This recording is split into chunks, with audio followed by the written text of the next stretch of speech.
الحمد لله وحده لا شريك له والصلاة والسلام على من لا نبي بعده. أما بعد فأعوذ بالله من الشيطان الرجيم. بسم الله الرحمن الرحيم. إن الله لا يغفر أن يشرك به ويغفر ما دون ذلك لمن يشاء. وقال الله عز وجل: ما أصابكم من مصيبة فبما كسبت أيديكم ويعفو عن كثير.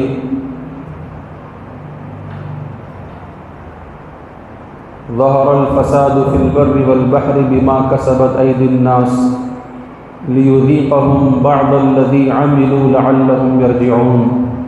صدق الله العظيم وصدق رسوله النبي الكريم ونحن على ذلك لمن الشاهدين والشاكرين والحمد لله رب العالمين.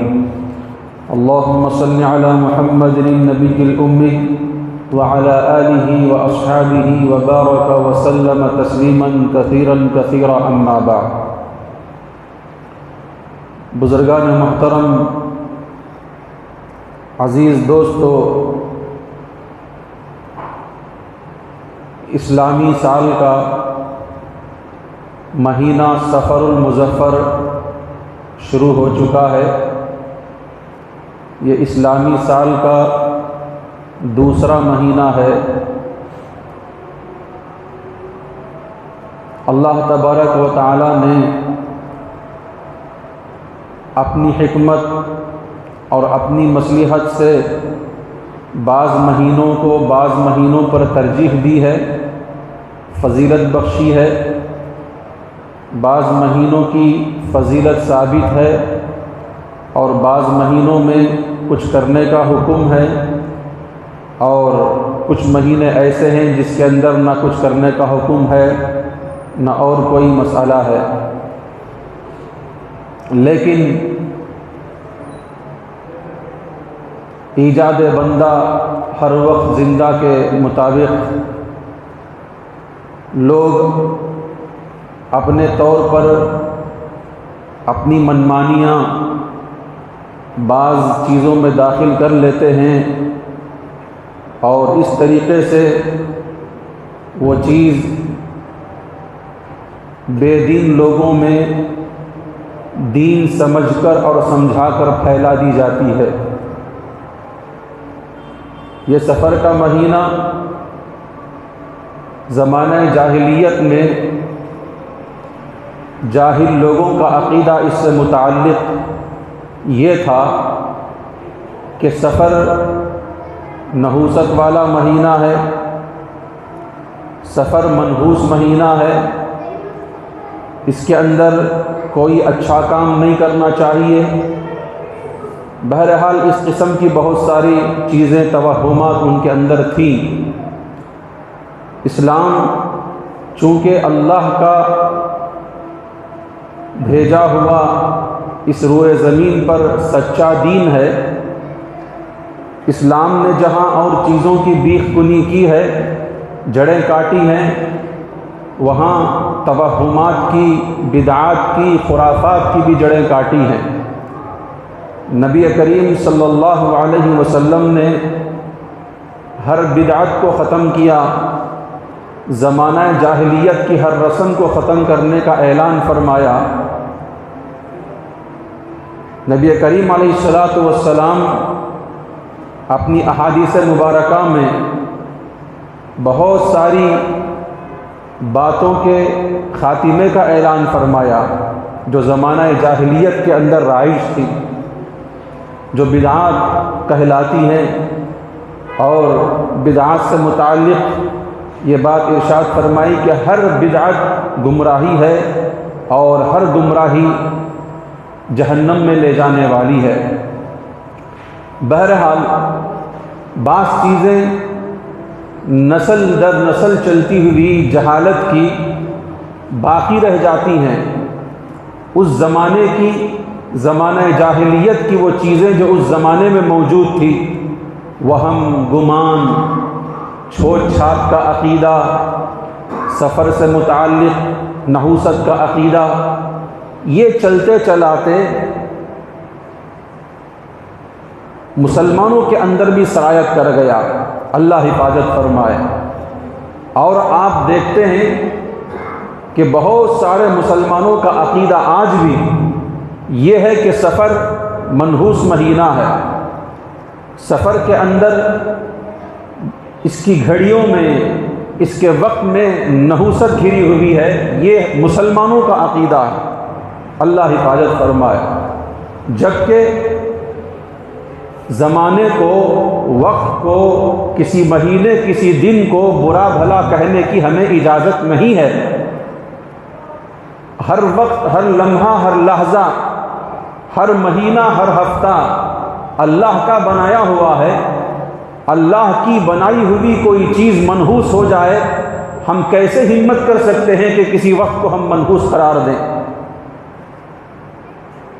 لہذا کسی کا یہ عقیدہ ہو سفر کا مہینہ منحوس مہینہ ہے، وہ اللہ کے نبی محمد الرسول اللہ صلی اللہ علیہ وسلم کا دیا ہوا عقیدہ نہیں، بلکہ ان کے جو مخالفین تھے، ابو جہل اور اس کے ماننے والے، ان کے آباء و اجداد اور زمانے جاہلیت کے جو لوگ تھے، یہ نحوست والا عقیدہ ان کی میراث ہے، ان کی وراثت ہے، ان کا عقیدہ ہے۔ نبی کریم علیہ الصلوۃ والسلام کی ایک حدیث حضرت ابو ہریرہ رضی اللہ عنہ روایت فرماتے ہیں،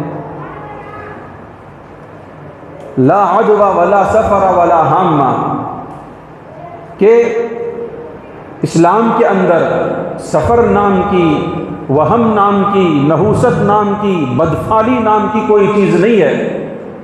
لیکن اللہ تعالیٰ معاف فرمائے، آج سب سے زیادہ ہمارے اندر یہ چیزیں گھر کر گئی ہیں۔ کسی چیز کی بدشگونی لینا، کسی چیز سے غلط اور جو ہے منفی رزلٹ نکالنا، یہ ہمارے اندر اتنا موجود ہے کہ بہت سارے مسلمان آج بھی ان کے سامنے اگر بلی آڑے آ جاتی ہے تو کام کو، سفر کو چھوڑ کر واپس آ جاتے ہیں۔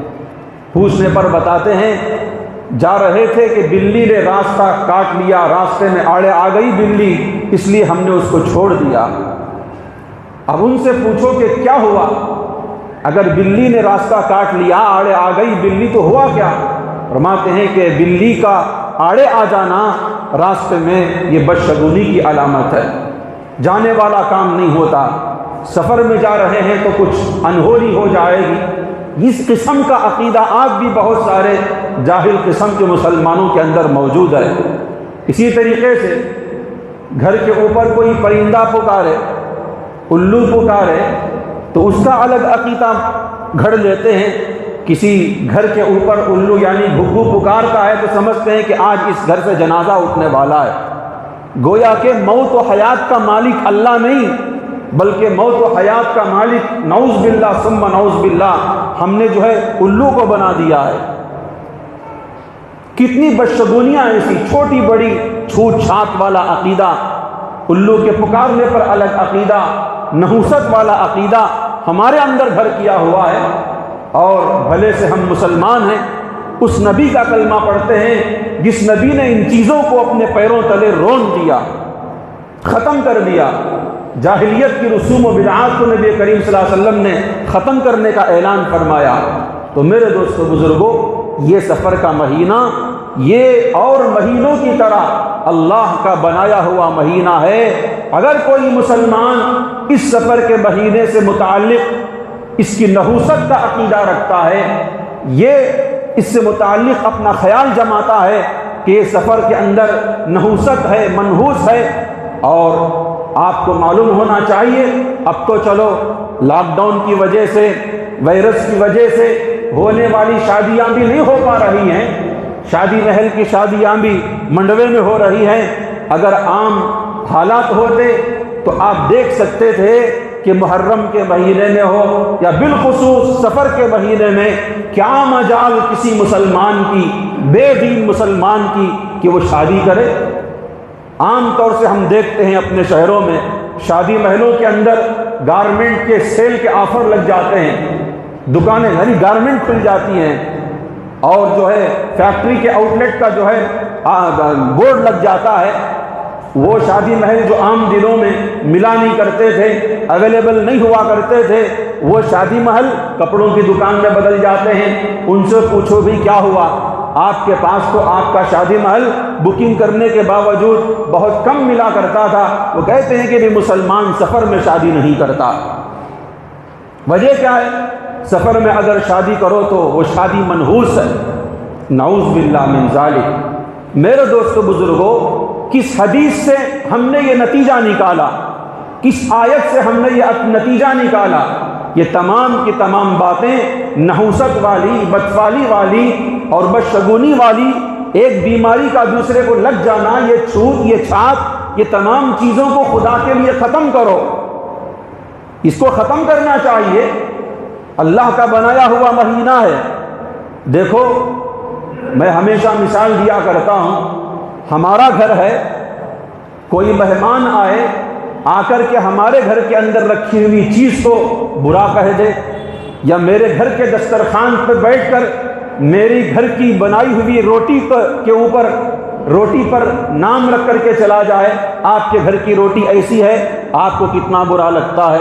آپ کے گھر کے اندر رہنے والی، پکانے والی گھر والی کو کتنا برا لگتا ہے؟ ایک معمولی سی روٹی پر اگر کوئی حرف پہ شکایت کر دے، اس کے جو ہے اچھا نہ ہونے کی بات کر دے، آپ بھی ناراض ہو گئے مہمان پر، دوسرے بھی ناراض ہو گئے. جس باسن میں کھاتا ہے اسی باسن میں چھید ڈال، پتہ کیا کیا نہیں کہتے. آپ کو اپنے گھر والی کی بنائی ہوئی ایک روٹی اتنی پیاری ہے، اللہ کا بنایا ہوا مہینہ کہ آپ کو پیارا نہیں ہے؟ اگر ہم اللہ کے بنائے ہوئے اس زمانے پر اور وقت پر، ان لمحوں پر، ان جو ہے لحظوں پر، گھنٹوں پر، ساعتوں پر یہ فتویٰ گھڑیں، یا اللہ تیرا بنایا ہوا یہ مہینہ ہم اس کو منحوس سمجھتے ہیں. میرے دوست بزرگوں، اللہ پر ہم کیسا الزام لگا رہے ہیں؟ اللہ کا بنایا ہوا کوئی جو ہے کوئی چیز اللہ کی بنائی ہوئی منحوس ہو سکتی ہے؟ میرے دوستو بزرگوں، اس چیز کو ختم کرنا چاہیے. اچھا، نحوست کسی چیز میں ہوتی ہے؟ سوال ہے، کس چیز میں نحوست ہوتی ہے؟ آدمی کے اپنے اچھے اور برے عمل پر یہ انحصار کرتا ہے. ہمارا عمل اچھا ہے، وہ عمل کی وجہ سے میں بابرکت ہوں، میں نماز پڑھ رہا ہوں، میری پھونک میں شفا ہے. اس کا عقیدہ ہماری ہندو بہن کو ہے جو مسجد کی دہلیز پر اپنے بچوں کو نمازیوں کے منہ سے پھونک اور دم کرانے کے لیے کھڑی ہوتی ہیں. ان کو عقیدہ ہے نمازیوں کی پھونک میں شفا ہوتی ہے. ڈاکٹر سے ہار کر نمازیوں کی پھونک پر ان کو شفا نظر آتی ہے. ہم سمجھتے ہیں کہ نمازی بابرکت انسان ہوتا ہے، نماز پڑھنے والے کے منہ میں اللہ نے شفا رکھی ہے، اس کی پھونک میں شفا ہو جاتی ہے. یہ مسلمان کو نہیں، ہندو بہن کا عقیدہ بنا ہوا ہے. لیکن اسی طریقے سے جوڑتے چلے جاؤ، جو عمل ہم اور آپ اچھا کریں گے وہ عمل اچھا، وہ عمل اس عمل میں ہونے والا، وہ اس وقت میں ہونے والا وہ عمل، وہ وقت بھی اچھا ہے، وہ گھڑی اچھی ہے جس گھڑی کے اندر میں نے تہجد پڑھی ہے، جس گھڑی کے اندر میں نے نماز پڑھی ہے، جس گھڑی کے اندر میں نے تلاوت کی ہے. ہاں، اسی گھڑی پر ایک آدمی رات کے اندھیرے میں غنیمت سمجھ کر رات کے اندھیرے کو تہجد پڑھتا ہے، وہ وقت اس کے لیے بابرکت ہے. اس کی قبر بنا دے گا، اس کی حشر بنا دے گا، اس کی زندگی بنا دے گا. اور اسی وقت اور اسی کالی رات کو ایک آدمی، ایک ناہنجار غنیمت سمجھ کر زنا کے راستے تلاش کرتا ہے، یہ منحوس ہو جاتا ہے. کیا مطلب؟ ہم برے اعمال سے اپنے آپ کو منحوس بناتے ہیں، ہم برے اعمال سے اپنے وقت کو منحوس بناتے ہیں، ورنہ فی نفسی ہی اللہ کا بنایا ہوا وقت، اللہ کا بنایا ہوا مہینہ منحوس نہیں ہوا کرتا. علامہ اقبال نے کہا نا، عمل سے زندگی بنتی ہے جنت بھی جہنم بھی. عمل تمہارا تمہیں جنتی بنا دیتا ہے، عمل تمہارا جہنمی بنا دیتا ہے. ہمارے عمل پر یہ جو ہے ڈیپینڈ کرتا ہے. تم اپنے آپ کو گندا کرو برے اعمال سے اور اللہ کے بنائے ہوئے مہینے سفر کے اوپر آپ انگلی اٹھاؤ، سفر منحوس والا مہینہ ہے، اس کے اندر ہم شادی نہیں کریں گے، اس کے اندر دکان کی اوپننگ نہیں کریں گے، اس کے اندر جو ہے گھر کی اوپننگ نہیں کریں گے۔ میرے دوستو، یہ مسلمانوں کا عقیدہ نہیں، یہ کسی اور کا عقیدہ ہے، اس سے ہمیں توبہ کرنا چاہیے۔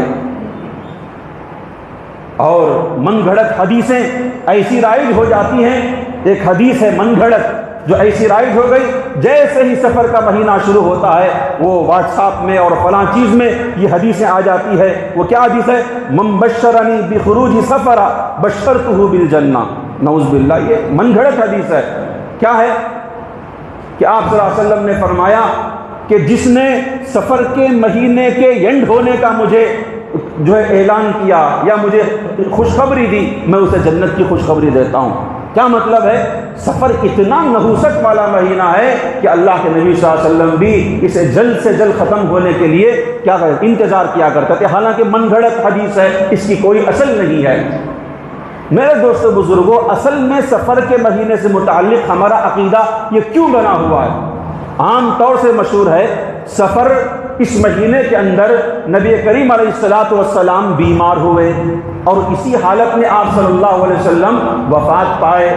ہاں ٹھیک ہے، لیکن اس کی تو 13 تیزی کا جو عقیدہ ہے، 1 تاریخ سے لے کر 13 تاریخ تک یا پورے سفر میں 13 تیزی، یعنی ان تاریخوں کے اندر بہت تیزی کے ساتھ نحوست آتی ہے، بیماریاں آتی ہیں، لاکھوں کی جو ہے تعداد میں بیماریاں انسانوں کو گھیر لیتی ہیں۔ یہ عقیدہ بالکل غلط۔ اسی طریقے سے اور حقیقت کیا ہے؟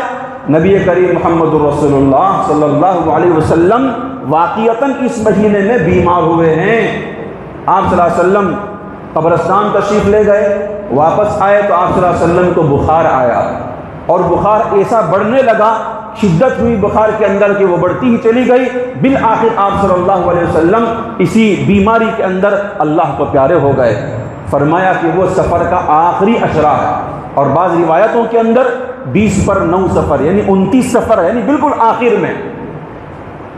اور میں آپ کو بتا دوں، جب اللہ کے نبی علیہ الصلوۃ والسلام کی ازواج مطہرات نے آپ کی بیماری کو دیکھا کہ اتنے سخت بیمار نبی کریم صلی اللہ علیہ وسلم اب تک نہیں ہوئے تھے، اتنی سخت بیماری آپ صلی اللہ علیہ وسلم کو لگی ہے، تو چون و چرا ہونے لگا۔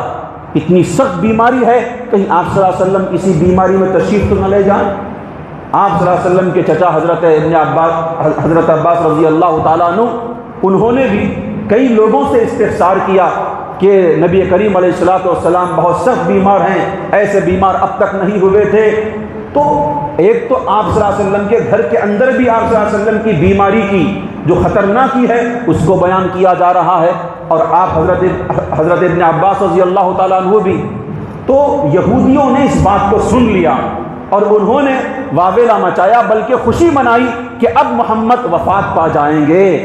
بیماری ایسی ہے، گھر والے بھی پریشان، باہر والے بھی پریشان ہیں، تو انہوں نے ایسی خوشی منائی کہ نبی کریم علیہ السلام اپنی جو ہے اپنی قوم کے اندر، اپنے لوگوں میں انہوں نے خوشی مناتے ہوئے مٹھائی کو تقسیم کرنا شروع کر دیا کہ اب نبی کریم علیہ الصلوۃ والسلام وفات پا جائیں گے۔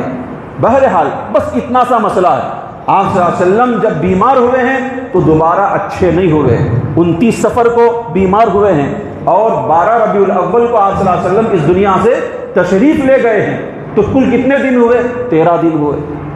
اس دوران آپ صلی اللہ علیہ وسلم صحت یاب نہیں ہوئے، ہاں تھوڑی دیر کے لیے تھوڑا سا افاقہ ہوا، ریلیف محسوس کیا، وہ ہر ایک انسان کے ساتھ ہوتا ہے، اسے سنبھالا کہتے ہیں۔ ہر مرنے والا کہتے نہیں کہ کیسے انتقال ہوا، 8 دن سے بیمار تھے، کچھ نہیں تھا، رات کو ایک دم اچھے ہو گئے، پھر اچانک انتقال ہو گیا۔ یہ تقریباً ہر مرنے والے کے ساتھ یہ معاملہ ہوتا ہے، اسے سنبھالا کہتے ہیں، یہ ایک ساتھ ایسی آتی ہے۔ بہرحال نبی کریم صلی اللہ علیہ وسلم اسی بیماری کے اندر دنیا سے تشریف لے گئے، لیکن یہودیوں کی دیکھا دیکھی انہوں نے جس طریقے سے پروپیگنڈا کیا، نبی کریم علیہ الصلوۃ والسلام کی بیماری پر شیرینی تقسیم کی۔ اب آپ صلی اللہ علیہ وسلم کی سیرت سے دوری نے ہمیں ان تمام چیزوں سے بے بہرا کر دیا، اور وہ چیزیں آ گئی کہ آپ صلی اللہ علیہ وسلم صحت یاب ہوئے، واپس آئے تو ہریالی کھودلنے گئے، اور واپس آئے تو فلاں جنگل کو گئے اور یہ کیا وہ کیا، حالانکہ کسی حدیث کے اندر اور کسی صحابی کے عمل کے اندر یہ بات ثابت نہیں۔ 1400 سال کا زمانہ، اور ہم بھی دیکھتے تھے۔ اب چلو جھولے تو نہیں ہیں، پیڑ ہی نہیں ہیں تو جھولے کہاں رہیں گے، جھاڑ بھی ختم نا، تو جھولے کہاں رہیں گے۔ ہم بھی اپنے بچپن میں دیکھتے تھے کہ آخری چہارشنبے کو لوگ بالخصوص بہت بڑی تعداد میں مسلمان، ان کے بچے بچیاں اپنا جو ہے کھانا وانا بنا کر تفریح کے لیے چلے جاتے، اور درختوں میں جو ہے رسیوں میں جھولے ڈھال کر خوب جو ہے جھلا کرتے، ہریالی کھندلتے، اور کہتے کہ نبی کریم صلی اللہ علیہ وسلم بیمار ہو گئے تھے اور جو ہے آپ صلی اللہ علیہ وسلم جب صحت یاب ہوئے تو ہریالی کھندلنے کے لیے گئے تھے۔ تو میرے دوست بزرگوں، یہ کسی حدیث کے اندر یہ تذکرہ نہیں ہے، لیکن ہماری جو ہے مسلم قوم کے اندر یہ چیز آ گئی۔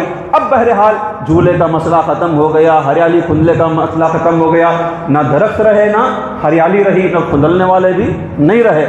اب تو جو ہے ہماری گلیوں کے اندر ہریالی کا جگہ جگہ کچرا ملتا ہے، اللہ ہماری حفاظت فرمائے، جگہ جگہ کچرا ملتا۔ میں آپ کو بتاتا ہوں، دیکھو نبی کریم علیہ الصلوۃ والسلام نے جو دین ہمیں لا کر کے دیا ہے وہ پاکی والا دین ہے، وہ صفائی والا دین ہے، وہ کلیننس والا دین ہے۔ اتنی پاکی، اتنی صفائی، اتنی ستھرائی جو اسلام کے اندر ہے، اللہ کی عزت و جلالت کی، اس کی پاکی کی قسم کسی اور دین دھرم میں وہ پاکی کا جو ہے وہ احساس بھی نہیں کر سکتے جو اسلام کے اندر ہے۔ لیکن ہم نے کیا کر دیا؟ ہماری گلیاں دیکھو، ہمارے نکڑ دیکھو، ہمارے گھر دیکھو، اس کی جو ہے اس کے صحن دیکھو، سب سے زیادہ گندے ہم مسلمانوں کی گلیاں، ہم مسلمانوں کے محلے رہتے ہیں۔ اللہ تعالیٰ حفاظت فرمائے۔ چلو ضمناً یہ بات آ گئی۔ بہرحال ان تمام چیزوں کا عقیدہ رکھنا یہ شریعت کے اندر میرے دوست بزرگوں جائز نہیں۔ دیکھو ہم اسے معمولی سمجھتے ہیں۔ مثال کے طور پر آخری چہارشنبے کا عقیدہ ہے، اور آخری چہارشنبے کے اندر مٹھائی تو نہیں بانٹتے، البتہ آج بھی 90% چاول اور انڈے اور چلر پیسے بانٹنے کا رواج ہے۔ چلو صدقہ کرنا، خیرات کرنا بہت بڑی عبادت ہے، بہت بڑی عبادت ہے۔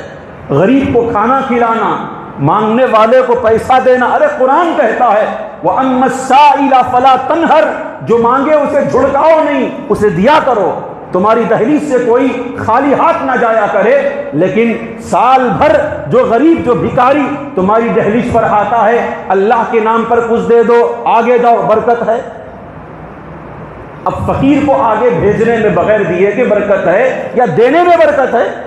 کتنے گھر ہیں چھوٹے چھوٹے بچوں کو ڈائلاگ معلوم ہو گیا، جیسے ہی اللہ کے نام پر کچھ دو، آگے جاؤ، ماں برکت ہے۔ اللہ کے بندو، عقل کہاں گئی؟ فقیر کو دینے میں برکت ہے، بھگانے میں برکت نہیں ہے۔ کس نے تمہارا عقیدہ بنا دیا کہ فقیر کو خالی ہاتھ بھیجو، سائل کو خالی ہاتھ بھیجو؟ سوچ کھنگالو نبی کریم صلی اللہ علیہ وسلم کی سیرت کو، حضرت عائشہ کی زندگی کو، حضرات صحابہ کی زندگی کو۔ روزے سے ہیں، ایک کھجور ہے، اس کے علاوہ افطاری کے لیے کچھ نہیں، وہ بھی اٹھا کر کے بھکاری کو دے دیا، فقیر کو دے دیا۔ کہا کہ میرے سے ضرورت مند یہ ہے، میں اس کا پیٹ بھروں گا تو اللہ تعالیٰ مجھے انتظام کر دے گا۔ ایسے عائشہ کی ماننے والی میری ماں بہن ہے، ایسے صحابہ کے ماننے والے ہم اور آپ۔ سائل پوچھتا ہے تو جھڑکا کر کے بھیج دیتے ہیں اور کہتے ہیں کہ آگے جاؤ، برکت ہے۔ سال بھر تو یہ، اور جب آخری چہارشنبہ آ گیا، وہ انڈے، وہ چاول، وہ چلر جو سال بھر نہیں نکلا کرتا تھا، اب نکل رہا ہے۔ میں دیکھو اس صدقے خیرات کا میں انکار نہیں کر رہا ہوں، کان کھول کر کے سنو، جمعہ کے بعد کہیں فتویٰ نہ دے دینا۔ خیرات سے امام صاحب نے روکا تھا، صدقے سے انہوں نے روکا تھا، یہ دیوبندی ایسے ہوتے ہیں، یہ فلانے ایسے نہیں، ختم کرو میری بات، کان کھول کر کے سنو۔ دیکھو صدقہ دیا کرو، یہ بلاؤں سے روکتا ہے۔ ہم تو اتنی تاکید کیا کرتے ہیں، چھوٹے سے سفر پر بھی جاؤ صدقہ دیا کرو۔ ابھی کرونا وائرس کا جب سلسلہ شروع ہوا تھا، میری جمعہ میں نے آپ سے کہا تھا روزانہ صدقے کا اہتمام کرو، اللہ سے امید رکھو کہ کرونا تمہارا کچھ نہیں بگاڑے گا۔ صدقے کے اندر یہ طاقت ہے، یہ پاور ہے۔ ہم کیسے صدقے سے روکیں گے؟ ہاں، ہم ان صدقوں سے روکتے ہیں جو صدقہ دین کا حصہ نہیں ہے اور ہم دین کا حصہ بنا لیں، یہی چیز آگے چل کر کے بدعت ہوتی ہے۔ اب ہوتا کیا ہے، جیسا کہ میں نے کہا چارشنبے کو آخری چارشنبے کا عقیدہ جما کر ہر گھر کے اندر چاول، چلر اور انڈے بانٹا کرتے ہیں۔ میں آپ سے کہتا ہوں کہ سال میں ایک مرتبہ نہیں، دن میں ایک مرتبہ دیا کرو، اللہ تعالیٰ تمہاری بگڑی بنا دے گا۔ لیکن سال بھر میں نہ دو، لیکن آخری چارشنبے کا پتہ نہیں کس نے تمہیں عقیدہ دیا، کس نے چاول بانٹنے کا حکم دیا، کس نے انڈے کی تخصیص کا حکم دیا، کس نے چلر پیسے کا حکم دیا۔ اب یہ جو ہے آپ بانٹتے رہیں تو کیا اس سے دین کی شکل نہیں بگڑے گی؟ اب چاہتے نہ چاہتے فقیر چاہے مسلمان ہو، بھکاری چاہے ہندو ہو، سب آخری چارشنبے کا انتظار کر رہے ہیں۔ جیسے دیکھتے ہیں لینڈ مافیا، ویسا انڈا مافیا پیدا ہونے والا ہے۔ وقت سے پہلے انڈا مہنگا اور وقت کے بعد انڈا جو ہے سستا۔ یہ کیا ہے؟ جیسے لینڈ مافیا ہے، آپ کے کرونا کی پی پی کٹ کا جو مافیا، یہ بحث چل رہی، یہ انڈا مافیا ہے۔ کس نے بنایا؟ ہم مسلمانوں نے۔ اب وہ صدقے کا انڈا 4 بچوں پر اتار کر گھر والی بات جو ہے فقیر کو دیتی ہے۔ اب فقیر کو کھانے کے لیے کیا، اس کو تو پیسہ چاہیے۔ اب وہ لے جا کر ریٹرن دکان میں جاتا ہے، پھر وہ صدقے کا انڈا آپ کے گھر میں آ رہا ہے۔ کیسی کیسی واہیات اور تباہیاں میرے دوستو ہمارے اندر پھیلی ہوئی ہیں۔ چلتے چلتے آخر میں ایک بات بتا دوں، انڈے سے متعلق یاد آیا، اماواس کی رات آتی ہے، اللہ حفاظت فرمائے۔ ہر چیز اللہ سے ہوتی ہے، یہ یقین جما لو۔ نہ انڈے کے محتاج ہونے کی ضرورت، نہ لیمو کے محتاج ہونے کی ضرورت، نہ ناریل کے محتاج ہونے کی ضرورت، نہ کسی مشرک عامل کے پیچھے بھاگنے کی ضرورت۔ ایک اللہ کے ہونے نہ ہونے کا یقین میرے دوستو جما لو، اپنی گھر کی عورتوں کا ایمان بناؤ۔ ہمارا ایمان اتنا کمزور، اماواس کی رات میں ہر گلی کے نکڑ پر انڈے پھٹے ہوئے ملتے ہیں۔ کیا عقیدہ ہے؟ کون مسلمان ہے؟ آپ کی پوری راجو نگر کی جو ہے ہسٹری اٹھا کر کے دیکھو، 99% مسلم علاقہ ہے۔ ہر گلی کے اندر اماواس کی رات میں انڈے پھوڑے جاتے ہیں۔ یہ کون ہے؟ کیا عقیدہ بنا ہوا ہے؟ انڈا پھوڑنے سے تمہاری جو ہے بلا ٹل جائے گی؟ کیا یہ انڈے کا پھوڑنا اللہ کے رزق کا اسراف اور ویسٹیج نہیں ہے؟ اللہ کے پاس اس کا جواب دینا نہیں۔ اللہ نے، اللہ کے نبی نے جو ہمیں شریعت دی ہے، جو اسلام ہمیں سکھایا ہے، ایک دانہ دستر پر گر جائے دھو کر کے کھاؤ، اگر وہ کرک لگ جائے، مٹی لگ جائے۔ یہ اسلام تم نے کیا شکل بنا دی؟ نارل پھوڑے جاتے ہیں، انڈے پھوڑے جاتے ہیں کون؟ کلمہ پڑھنے والے، صحابہ کے ماننے والے، اولیاء کے ماننے والے۔ میرے دوستو، ان تمام توہمات کو، ان تمام بدفالیوں کو، ان تمام عقیدوں کو ختم کرو۔ سفر اللہ کا بنایا ہوا مہینہ ہے، اس کے اندر اللہ نے ویسے ہی برکت رکھی ہے جیسے عام دنوں میں رکھی ہے۔ نحوست وقت میں نہیں، ہمارے عمل میں ہوتا ہے۔ حضرت شیخ عبد القادر جیلانی جو پیران پیر ہیں، ان کا ملفوظ ہے، فرمایا ایک بے نمازی نماز چھوڑ کر فجر کی سوتا ہے، نماز چھوڑ کر ظہر کی دکان میں بیٹھتا ہے، اس کی نحوست 40 دکانوں تک پہنچتی ہے۔ ایک بے نمازی جو نماز چھوڑ کر کے سوتا ہے، اس کی نحوست 40 گھر سراؤنڈنگ تک پہنچتی ہے۔ اب پوچھو پیران پیر کو، منحوس کون ہے؟ اللہ کا بنایا ہوا مہینہ، یا وہ آدمی جو اللہ کے مؤذن حی علی الصلاۃ، حی علی الفلاح، الصلاۃ خیر من النوم کو طلاق دے کر کمبل اوڑھ کر کے اوندھی منڈی سو رہا ہے؟ وہ منحوس ہے، وہ منحوس ہے، وہ منحوس ہے۔ اللہ کا سفر کا مہینہ یہ منحوس نہیں ہے۔ آدمی اپنے عمل سے اپنے وقت کو منحوس کر لیتا ہے، اپنے آپ کو منحوس کر لیتا ہے۔ اللہ تبارک تعالی ہم تمام کو توحید والا عقیدہ عطا فرمائے، شرک سے حفاظت فرمائے، بدعات سے حفاظت فرمائے، توہمات سے حفاظت فرمائے، ہر قسم کی جاہلانہ رسومات سے اللہ تعالی ہماری حفاظت فرمائے۔ آمین وآخر دعوانا ان الحمد للہ رب